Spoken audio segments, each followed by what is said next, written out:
여론으로 풀어보는 한 주간의 정치 이슈 폴폴 오늘이 그 첫 시간입니다. 지난주 서초동 촛불 집회와 어제 광화문 집회까지 민심이 요동치고 있는데요. 최근 문 대통령의 국정수행 평가와 차기 지도자 선호도, 그리고 조국 장관 임명 민심까지 살펴보겠습니다. 배종찬 인사이트K 연구소장, 윤희웅 오피니언 라이브 여론분석센터장 모셨습니다. 어서 오십시오. 안녕하십니까. 네. 앞으로 이슈 폴폴과 함께해 주실 깊이 있는 그리고 든든한 두 분입니다. 나와주셔서 감사합니다. 오늘 갤럽에서 대통령 직무 수행에 대한 여론조사 결과를 내놨습니다. 긍정적인 평가, 부정적인 평가 둘 다 조금씩 상승을 했는데 일단 준비된 화면을 보면서 얘기를 해볼까요? 네, 긍정적인 평가는 42%가 나왔고요. 부정적인 평가가 51%가 나왔습니다. 소폭으로 늘어났고 지금 보이는 원그래프에서도 저렇게 나눠져 있는데 배종찬 소장께서는 저 결과에 대해서 어떻게 평가하시는지요? 아주 독특한 대통령 지지율 양상이 나타나고 있는 거예요. 그러니까 우리가 지지율을 보면 대통령의 국정 수행에 긍정평가가 올라가면 대체로 부정평가가 내려오겠죠. 네. 또 부정평가가 올라가면 또 긍정평가는 내려올 테고 네. 이렇게 되는 것이 일반적인데 지금의 대통령 지지율을 보면은 사실 중간이다라고 하는 비율이 별로 없습니다. 네. 그것은 극히 대통령의 국정 수행에 대한 평가가 양분화돼 있다. 여론은 양분돼 있고 진영 대결 구도가 만들어져 있기 때문에 역대 대통령과 비교를 하도 아주 독특한 대통령 국정 수행 이 결과치라고 볼 수 있겠는데 네. 부정과 긍정이 모두 이 진영 대결 형태로 나타나고 있다고 볼 수 있겠습니다. 그렇다면 그 직무 수행에 대한 평가가 조국 장관 임명을 둘러싼 민심의 향배가 엇갈렸다. 이렇게 해석을 해도 될까요? 그렇죠. 지금 조국 장관에 대한 여론은 여러 가지 형태가 있습니다. 하나는 조국 장관 자신에 대한, 개인에 대한, 그다음에는 조국 장관 가족 수사에 대한 여론, 마지막으로는 조국 장관과 연동된 검찰 개혁에 대한. 그런데 예. 조국 장관에 대한 적절과 부적절 여론이 거의 대통령의 국정 수행과 일치하는 동조화 현상, 네. 이른바 운명 공동체 현상이 나타나고 있거든요. 바로 그것 때문에 대통령 지지율이 이 역대 다른 대통령과는 아주 독특한 모습을 보이고 있는 것이죠. 예, 이번에는 다른 그래프를 좀 볼 텐데요. 부정적인 평가, 긍정적인 평가를 앞서고 있다라는 것을 설명을 해드렸고 정당별 지지율을 좀 보겠습니다. 지금 민주당과 정의당의 지지층이 긍정평가가 조금 늘었고요. 그다음에 자유한국당 지지층은 또 부정적인 평가를 내렸습니다. 이런 평가적인 흐름, 정당 지지도의 또 흐름을 보고 있는데요. 민주당과 자유한국당 37%, 24% 각 당의 오르내림도 함께 보고 계십니다.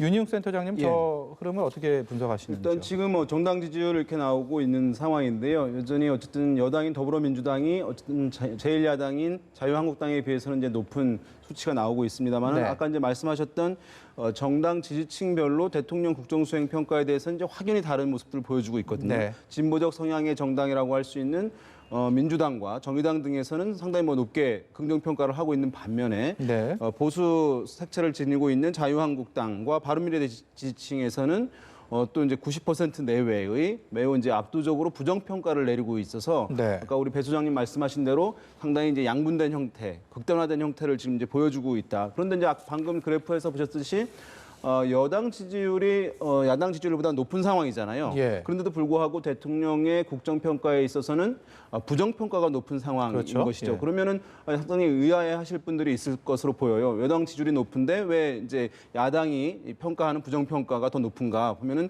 여기에 이제 빠진 것이 지금 맨 오른쪽에 보시면 무당층 25% 이렇게 나오고 있지 않습니까? 네. 이 무당층의 의견이 부정평가를 높이는 데 상당히 영향을 주었다고 할 수가 있습니다. 그러니까 네. 무당층은 맨 어떤 오른쪽이요? 예. 정치적 성향이 좀 적은 편이라고 우리가 분석을 하는데요. 예. 이 무당층에서 대통령 국정 수행에 대해서 긍정평가는 23%였고요. 부정평가가 60%였던 것입니다. 예. 그러니까 지금은 무당층 그러니까 또는 중도 성향이 강한 이 무당층에서 대통령 국정 수행에 대해서 이제 다소 이제 부정적인 평가가 높게 나오면서 전체적인 평가에서도 이제 긍정 평가보다는 부정 평가가 높은 결과를 불러오는데 이 무당층이 좀 역할을 크게 했다. 그래서 최근에 이런 이제 중도층 네. 성향이 강한 이 무당층에 대해서 상당히 이제 주목하고 있는 시각들이 많아지고 있습니다. 우리 윤희국 센터장이 아주 잘 분석을 해주셨는데 지금 무당층이 25%로 오히려 수치 그대로만 놓고 보면 액면 그대로만 놓고 보면은 자유한국당의 수치보다도 더 높아요. 예. 1%포인트. 근데 이 무당층이 과거에는 주로 무당층은 중도층 성향이 강했습니다. 그렇죠. 근데 지금 무당층은 비율도 높을 뿐만 아니라 무당층의 속성이 상당히 보수 성향이 있어요.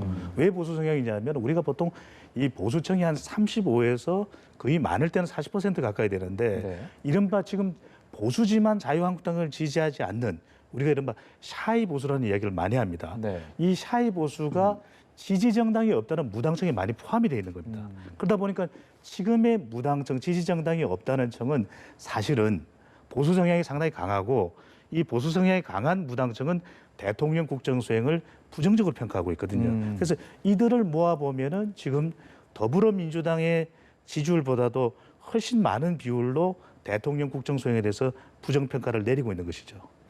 저희가 흔히들 그 선거 때마다 중도층, 그다음에 무당층 이 민심의 향배가 결국은 좌우를 할 것이다, 한다라는 분석들을 많이 하는데 굉장히 비율도 생각보다 많고 그것이 그대로 정당별 지지율이 바로 국정 수행 평가로 이어지지 않는 부분들 결국은 이 무당층의 움직임이 앞으로도 관건이 되겠네요. 맞습니다. 지금 무당층에는 뭐 기존에 이제 이전 정부에서 보수 정당 지지층이었던 분들이 지금은 무당층으로 많이 가 있습니다. 왜냐하면 가령 이제 한국당의 지난 정권에서의 탄핵과 연관되어 있기 때문에 네. 내가 지금 자유한국당을 지지한다라고 하는 것이 당당하지 못하신 분들이 일정 부분 존재하는 것도 사실이거든요. 그런 예. 분들이 무당층에 가 있는 것인데 만약에 최근에 국면들이 장기화되고 여야 간 대립이 격화되거나 또는 이제 정부 국정에 대한 부정적 인식이 이 무당층에 있는 사람들이 높아지게 되면 기존에 본인이 지니고 있던 성향, 보수 성향에 있던 분들이 네. 그 지지를 한국당이라든가 보수 정당에 대한 지지 표출을 자연스럽게 해줄 수 있는 환경이 좀 조성되는 측면이 그렇죠. 있을 수 있거든요. 네. 그러니까 이후에 어쨌든 야당의 정당 지지율이 좀 올라갈 가능성들이 있고 그것이 이제 이후에 내년에 총선도 있을 텐데 총선이란 것은 어느 또 특정 정당을 좋아하는 정당에 대한 지지뿐만이 아니라 정부 여당에 대한 전반적인 또 평가의 국면으로 선거가 치러지는 가능성이 있어요. 예. 그러면 이제 야당을 특별히 선호하지 않더라도 야당이라는 회초리를 들어서 정부 여당에 대해서 회초리를 때리는 이런 국면으로 대부분의 이제 대통령 임기 중반에 총선은 치러지는 것이 일반적인 특성이기 때문에 예. 이 중도층의 어쨌든 또는 무당층의 정치적 경향이 어떻게 흘러가냐에 따라서 내년 총선에도 영향을 줄 수 있을 것으로 분석이 됩니다. 네. 이번에는 차기 정치 지도자에 대한 선호도 이 부분을 분석해 보도록 하겠습니다. 1, 2는 지금까지 이낙연 국무총리가 굳건하게 자리를 지켜왔고 황교안 자유한국당 대표가 뒤따르고 있는 그런 상황입니다. 그런데 흥미로운 결과들이 조국 법무부 장관의 부분 그리고 안철수 전 대표의 부분이 눈에 띕니다. 저 선호도 여론조사 결과에 대해서 배종찬 소장님께서는 어떻게 분석을 하시는지요? 차기 대선 후보죠. 그래서 이제 보면 이 계속해서 선두권을 형성하고 있는 것은 이낙연 총리와 황교안 자유한국당 대표. 네. 근데 공이 두 사람 다 전현직 총리예요. 네. 그러니까 총리라는 것은 안정감도 있으면서 전직 총리라도 인지도가 상당히 높을 수밖에 없겠죠. 네. 그래서 이런 경우를 우리가 이른바 총총 효과라고 합니다. 그러니까 국민들이 크게 의식하지 않아도 이미 알려져 있는 사람이고 안정감이 있기 때문에 총총총총총 우리들의 기억 속에 인지가 되는 겁니다. 네. 그러다 보면 높은 지지를 받을 수밖에 없는 것인데 문제는 우리가 과거에도 보면은 이 전현직 총리들이 과연 조직을 잘 만들었느냐 앞으로 남아있는 관건은 사실은 총선 이후가 본격화되기 때문에 계속 이것이 유지될지는 살펴봐야 되겠죠. 사실상 그 총총 효과가 마지막 극대화돼서 최종 소위 목표점을 만들어낸 경우는 없지 않았습니까? 자칫 잘못하면 총총 사라지는 거죠. 근데 여기서 보면은 최근 뭐 다른 차기 대선 후보 지지율을 보면 이제 조국 장관이 올라와 있기도 한데 지금 3위에 안철수 전 대표예요. 예. 바른미래당, 국민의당 대표인데 이렇게 되는 이유는 지금 아까 말씀드렸던 무당층 현상입니다. 그러니까 무당층은 여당 후보도 그렇다고 해서 자유한국당 후보를 지지하는 것도 아니거든요. 그렇다면 이 경우에는 좀 더 새로운 대안이 없을까? 그러면 중도 보수적 성향을 띠는 것이 안철수 전 대표의 속성이기도 하거든요. 예. 그래서 일종의 지금 그런 여도 야도 아니다. 지금 현재 부각되지 않고 있는 인물을 향하고 있는 일종의 반사이익을 얻고 있는 셈이고요. 예. 이재명 경기지사는 그렇게 볼 수가 있어요. 그러니까 이재명 경기지사는 지금 이 판결을 앞두고 있기 때문에 대법원 판결을 앞두고 있죠. 상당히 불안한 상태이긴 합니다. 그런데 두 가지. 지금 유권자 수가 가장 많은 곳이 어디입니까? 경기도거든요. 네. 경기도지사라고 하는 현직 효과. 그리고 또 아주 강력한 핵심 지지층들이 있어요. 그리고 좀 지금 보면은 여당 내에서는 이 이낙연 총리는 총리지만 조국 장관을 비롯해서 나머지 대선 후보들이 삐그덕삐그덕합니다. 네. 이럴 때 핵심 견고한 지지층을 가지고 있는 것은 또 본인의 이 팬덤 현상인 손가락 혁명, 이 또 팬덤이 있죠. 예. 그러다 보니까 이 단단한 그런 지지층을 가지고 있는 이 이재명 지사가 또 안철수 전 대표와 함께 부각된다고 볼 수 있겠죠. 예. 이게 지금 뭐 주목되는 것은 또 하나 이제 황교안 대표인데요. 네. 황교안 대표가 어떤 이제 이낙연 총리와 양강구도를 유지하다가 얼마 전 이제 지난달 같은 여러 조사들에서는 상당히 이제 낙폭이 컸던 경우가 있거든요. 다시금 이제 좀 상승한 모습을 보여주고 있는 것인데요. 네. 이제 보면은 우리가 시계를 한 달 반 정도로 돌려보면 보수 진영에서의 어떤 이슈 주도권을 한국당이 아니라 우리공화당이 사실 가져갔던 적이 있어요. 네. 그런데 조국 장관 이 국면이 전개되면서 제1야당인 자유한국당이 보수 진영에서의 주도권을 회복한 측면이 있습니다. 그것과 더불어서 어쨌든 그 이전에 거론되던 또 문제 제기하던 황교안 대표의 리더십 이런 문제가 줄어들게 되면서 네. 또 한국당이 주도하게 되면서 다시금 이제 일정 수준 차기 대선 주자 지지율을 이제 회복한 모습을 보여주고 있고요. 네. 지금 조국 장관이 5% 나왔는데 이 5%는 상당히 이제 사실은 낮은 것은 아닙니다. 왜냐하면 갓 진입한 인물이 이렇게 이제 5% 정도를 갖은 것은 다른 조사에서는 더 높은 경우도 이제 나와주고 있는 것인데요. 문재인 대통령의 핵심 지지층 그룹들은 상당히 이제 이전에는 볼 수 없었던 상당히 이제 적극적인 양상을 보여주는데 문재인 대통령 또는 노무현 전 대통령의 어떤 철학과 가치를 이제 계승하는 인물에 대한 선호도가 상당히 이제 높은 것으로 보여요. 그래서 예. 맨 처음에는 김경수 전 지사에 대한 상당한 관심을 이제 초반에 이 정부 초반에 보였었고요. 네. 그러나 이제 여러 가지 이제 어떤 문제들로 인해서 그 다음 이제 순번으로 유시민 노무현 재단 이사장에 대한 또 관심으로 옮겨갔다고 할 수가 있습니다. 그래서 네. 유시민 이사장도 한때 상당히 높게 이제 차기 대선 주자 지지율이 나왔던 것이죠. 그런데 본인이 이제 상당히 거절을 하고 의사가 없다라고 네. 한 얘기를 강하게 펼치면서 새롭게 어쨌든 부상한 것이 또 이제 이 조국 장관이라고 할 수가 있는 것이거든요. 그런 상황이기 때문에 지금 여러 가지 논란이 있음에도 불구하고 어쨌든 문재인 대통령 또는 노무현 전 대통령에 대한 어쨌든 철학과 가치 이것을 중시하는 어쨌든 적극적인 지지층에서는 조국 장관에 대한 이런 지지가 상당히 어쨌든 강하게 작용하고 있고 최근 국면에서도 어쨌든 조국 장관을 지켜야 한다라고 하는 그룹에서는 이러한 흐름과 사실은 이제 맞닿아 있는 것이다 이렇게 볼 수가 있을 것 같습니다. 네. 이번에는 오늘 아침에 경향신문이 한국리서치에 의뢰해서 여론조사 결과를 내놨습니다. 이 여론조사 결과도 좀 흥미로운데 2년 전과 비교해서 수치가 굉장히 많이 차이가 났는데요. 거기 그래프를 보시면요. 잘못했다라는 평가, 그다음에 빨간색이고요. 잘했다는 평가가 파란색입니다. 이 교차가 되면서 이 격차가 완전히 바뀐 상황을 저희가 화면을 통해서 보고 있는데요. 일단 그 반토막 수준으로 줄어들었다. 잘못했다는 부분은 늘었고, 네. 그런 부분이 좀 이제 집권 반환점을 앞둔 문재인 정부에 대한 여론의 지금 흐름이고 거기에 대한 이렇게 되는 거는 우리 이제 윤희웅 센터장이 여러 번 이제 또 분석을 해주시듯이 지지율이라는 건 마치 은행의 잔고처럼 우리가 은행에 가 보면은 내가 돈 쓴 게 없는데 벌써 돈이 없어요 거의. 네. 이처럼 지지율도 어느새 모르게 이렇게 빠져나가는 형태가 이제 자연스러운 건데, 근데 대부분 이제 문재인 대통령처럼 임기 초반에는 우리가 이제 허니문 랠리입니다. 네. 언론에서도 큰 기대감을 가지고. 근데 말 그대로 지금 임기 2년 반 반환점을 돌기 직전에 거의 반토막이 난 이유는 그동안의 지지율은 기대였다면 지금의 잣대는 성과가 되는 거죠. 네. 성과 나왔냐? 이렇게 물어볼 수밖에 없는데 대통령의 지지율이 70%대의 고공행진을 하는 것은 경제에 대한 기대감, 또 북한에 대한 기대감, 또 공약, 검찰 개혁에 대한 이 기대감이 한데 어우러졌던 것이거든요. 예. 그러다 보니까 이제 이렇게 지지율이 높은데 이때 지지율이 높을 때를 보면은 대통령은 두 가지 이념을 견인합니다. 보수와 중도. 이 쌍끌이를 해서 지지율이 거의 70%가 유지가 되는 것이거든요. 두 가지 이념을 보면 한 7, 80%가 됩니다. 그런데 자, 이제 이게 반환점 가까이 다가오니까 최근에 경제 평가 내리기 어려워졌죠.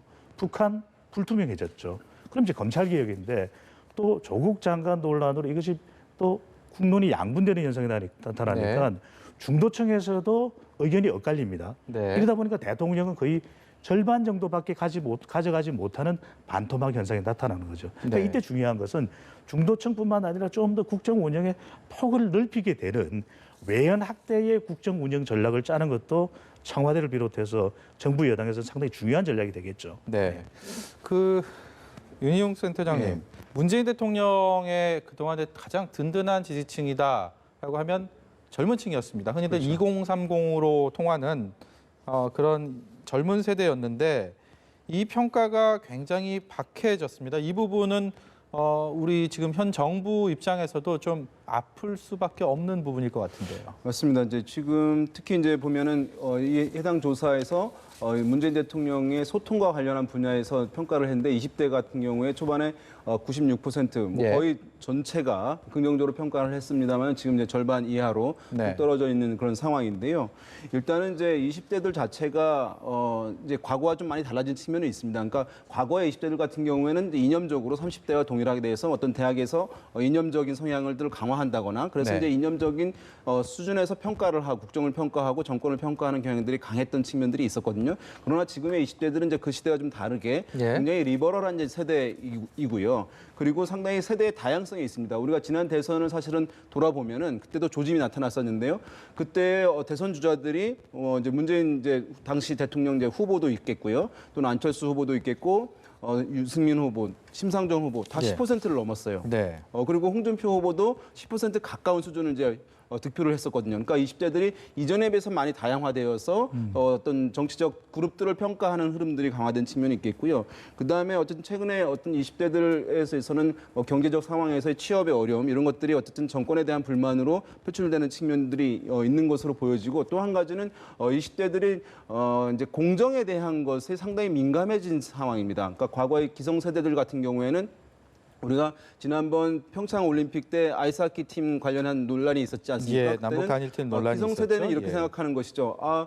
남북 평화를 위해서 우리가 남북이 하나 되기 위해서 하나의 팀을 좀 해서 기존 선수들이 좀 희생을 당하는 것이 어떠냐. 남북 평화라고 하는 대의를 위해서 하는 것이기 때문에 이것도 또 공정한 것 아니냐라고 하는 결과에서의 공정성을 중시했다면 최근의 20대들 같은 경우에는 과정에서의 공정성을 중시합니다. 그러니까 열심히 땀 흘려서 노력한 사람들의 기회가 박탈되는 것 이것은 공정하지 못하다. 아무리 네. 결과가 남북 간의 평화를 강화시켜준다 하더라도 이것은 받아들일 수 없다라고 하는 그러니까 과정에서의 공정성 기존의 세대에 비해서 상당히 어떻게 보면 깐깐해진 것이라고 할 수 있는데요. 최근에 있었던 뭐 조국 장관 사태라든가 이런 여러 가지 상황들에서 20대들의 어떤 이런 공정에 대한 아주 엄격한 관념이 정부에 대한 어떤 불만족으로 좀 비춰지는 측면들이 상당히 있다 이렇게 분석이 됩니다. 반면에 또 가장 잘하고 있는 국정 분야는 남북관계 개선 그리고 군사적 긴장 완화 이 부분을 가장 많이 꼽았는데요.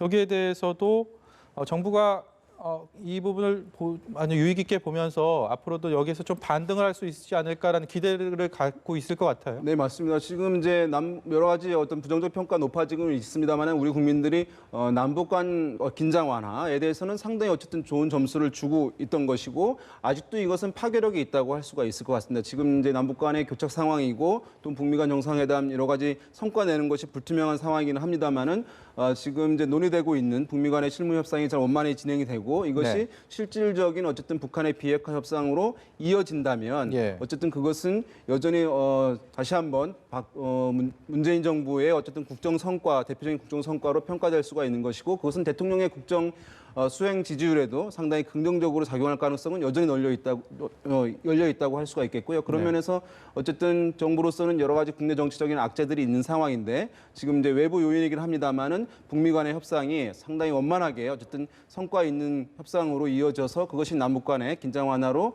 실질적 성과로 이어지는 것을 아마 간절히 기대하고 아마 노력을 할 것으로 기대가 됩니다. 네, 배 소장님. 근데 네. 상대적으로 아쉬운 거는 못하고 있는 분야는 민생에 관련된 부분들이 대부분입니다. 네. 뭐 복지 확대 부분도 그렇고 양극화에서 해소에 대한도 굉장히 박한 평가를 내렸단 말이죠. 이 부분은 또 다른 의미가 있을 것 같아요. 글쎄요, 우리가 이제 대통령 국정수행에 관한 평가들은 주로 이제 경제, 북한 그리고 공약 쪽에 모아지는데 네. 경제는 당장 성과가 나타나기 힘든 경우도 있습니다. 소득주도 성장과 같은 대통령의 거시 경제 공약도 2, 3년 지나야 성과가 날 수도 있거든요. 그래서 보면은 지금 당장 여러 가지 대외 여건이 어렵기 때문에 국민들이 좀 부정적으로 평가하는 것이 있다 하더라도 네. 아직 평가를 하기가 어렵다는 것도 한 10명 중에 3명 정도 되거든요. 그 이야기는 지금 득점 포인트가 분명히 있다. 네. 국민들이 평가를 유보한 부분들이 주로 경제, 일자리, 그리고 뭐 교육 이런 관련 부분이고 복지 부분에 대해서는 상당히 사각지대를 해소했다는 점에서 긍정적이고 좋은 점수를 주고 있기도 하거든요. 네. 지금 청와대 그리고 대통령이 임기 반환점이 지나고 난 이후에 이런 국민들이 좀 평가를 미루고 있는 부분에 대해서 좀 더 실질적인 성과를 낸다면 대통령의 지지율을 끌어올릴 수 있는 부분 또 대통령의 국정 수행에 대해서 좋은 점수를 얻을 여지는 또 충분히 있다고 보입니다. 네. 마지막으로 여론조사 결과를 하나 더 보겠습니다. 조국 법무장관의 임명에 대한 평가도 화면에서 보시는 것처럼 저렇게 엇갈렸습니다. 동의하는 부분이 42%, 반대의 답을 준 분들이 54.2%로 엇갈렸는데요. 저렇게 엇갈린 지금 부분들이 또 지금 각 진영별로 이념 성향을 밝힌 진영별로 진보와 중도, 보수가 확연하게 엇갈린 모습을 보고 계십니다. 양분된 구도 초기부터 이어져 왔는데 저 조국 법무장관의 임명에 대한 엇갈린 평가들은 어떻게 봐야 되겠습니까? 예, 지금 조국 장관 어쨌든 여러 의혹들에 대해서 아마 이제 이 정도로 보도가 됐고 한다면 이런 의혹들이 많이 나왔다고 한다면 과거 같으면 사실은 뭐 한 30%도 나오지 않는 그런 이제 동의한다고 하는 비율이 적을 텐데 40%가 이제 넘고 있습니다. 전체에서는 어쨌든 부정적 평가가 높은 것은 자료에서 확실히 보여주는데 그럼에도 불구하고 또 동의한다는 비율이 40% 넘은 것이 또 어떤 분들은 상당히 의아하다고 할 수 있겠습니다만 네. 이제 이거 조국 장관을 어쨌든 대통령의 검찰 개혁과 동일시하게 이제 보는 선상 그러니까 네. 대통령과 검찰 개혁, 조국 장관을 묶음으로써 같이 동질하게 보는 진보 성향층 또는 현 정부의 지지층들의 시각들이 상당히 반영되어 있고 그것이 노무현 정부 때는 어쨌든 상당히 그 지지층들이 쉽게 허물어졌거든요. 이런 네. 악재들에 의해서 빠르게 허물어졌는데 현 정부의 지지층들이 그때의 지지층과는 좀 다르게 경고성도 일정 부분 보유하고 있다는 것을 보여주는 자료라고 할 수가 있을 것 같습니다. 그러니까 전체 의견에서는 조국 장관에 대한 부정적 기류가 높습니다만은 이 정도 사안인데 불구하고 40%의 어쨌든 긍정적 기류가 있다는 것, 이것은 좀 현 정부의 지지층에 일정 정도의 경고성이 있다는 것을 보여주는 것이긴 할 텐데요. 어쨌든 지금 부정평가가 높은 상황들이 쭉 이어지고 있는데 네. 지금 광화문 집회 또는 또 내일도 또 서초동에서 집회가 있다고 하는데 이런 양쪽 진영에서의 어쨌든 이런 결집된 모습들이 계속 나타나게 되면 이러한 이제 동의와 반대의 비율들 이런 추세들이 거의 고착화될 가능성이 높지 않나 이렇게 분석을 네. 해볼 수 있겠습니다. 정치 성향별로 평가를 했던 부분 그 그래프 한 번만 다시 보고 말씀 여쭤보겠습니다. 지금 진보와 보수 성향에 대해서는 어느 정도 저희가 이해할 수 있는 충분히 예견할 수 있는 답변이라고 볼 수가 있겠지만 중도 쪽의 답변이 눈길이 갑니다. 중도라고 이념 성향을 밝히면서도 반대하는 입장, 그다음에 찬성하는 입장이 저렇게 엇갈렸는데 이에 대한 분석이 좀 필요할 것 같아요. 결과적으로 의혹을 완전히 해소했느냐 해소하지 못했냐의 기준이 되겠죠. 왜냐하면 중도층은 사실 진보도 보수도 아니기 때문에 특정된 이념이 아닙니다. 탈이념층이라고 볼 수 있는데 이들에게는 이 조국 장관의 의혹이 완전히 해소되었었어야 되는데 네. 그렇지 못하기 때문에 오히려 이 부정적인 시각이 비율상 더 높게 나타나고 있고 또 한편으로는 이제 과연 이렇게 논란에 휩쓸린다면 과연 검찰 개혁이 되겠냐? 네. 그러니까 실질적인 것을 추구하게 되는 중도층의 속성상 검찰 개혁 쪽에 방점을 두고 있는데 조국 장관이 상당히 검찰 개혁에 대한 기대감은 있는데 네. 워낙 지금 논란에 휩싸이다 보니까 논란의 이 중심에 서 있다 보니까 검찰 개혁이 잘 될 거냐? 차라리 이렇게 된다면 논란을 피할 수 있는 다른 인물이 낫지 않을까? 라고 하는 인식을 할 수 있기 때문에 중도층에서만큼은 이 조국 장관 임명에 대한 반대가 네. 찬성보다 많은 것으로 분석할 수 있겠습니다. 예, 흔히들 정치는 생물이라고 합니다. 그 말처럼 시시각각으로 변하는 민심의 항배를 앞으로도 이슈 폴포를 통해서 두 분, 배종찬 인사이트K 연구소장 그리고 윤희웅 오피니언 라이브 여론분석센터장 두 분과 함께 깊이 있게 분석해 보도록 하겠습니다. 오늘 말씀은 여기까지 듣겠습니다. 고맙습니다. 감사합니다.